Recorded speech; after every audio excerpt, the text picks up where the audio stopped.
60 biryani correct. சுட சுட பரோட்டா வெறும் 20 ரூபா தான்.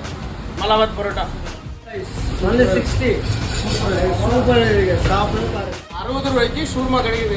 சூப்பர் இருக்கும். வந்து சாப்பிட்டு பாருங்க.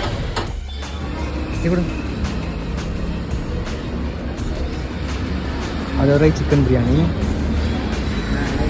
ரைஸ் ரைஸ் 60 ரூபாய்க்கு சூப்பராக இருக்குது பாருங்கள். பிரியாணி செம்மையாக இருக்குது. பீஸு நல்லா சூப்பராக வந்துருக்கு. சாப்பிட்டு பார்க்குறேன் எப்படி இருக்குன்னு. மசாலாலாம் இறங்கி அப்படி சூப்பராக வைக்கமும் நாக்கு எப்படி சொல்கிறது, ஒரு பொடி பிடிச்சிடலாம் போல இருக்குது. பீஸ்லாம் நல்லா இருக்குது பாருங்க. செம்மையாக இருக்கா? வந்தீங்கன்னா தங்கம் பிரியாணி உட்காந்து சாப்பிட்டு பாருங்கள். பிளேசஸும் சூப்பராக இருக்குது.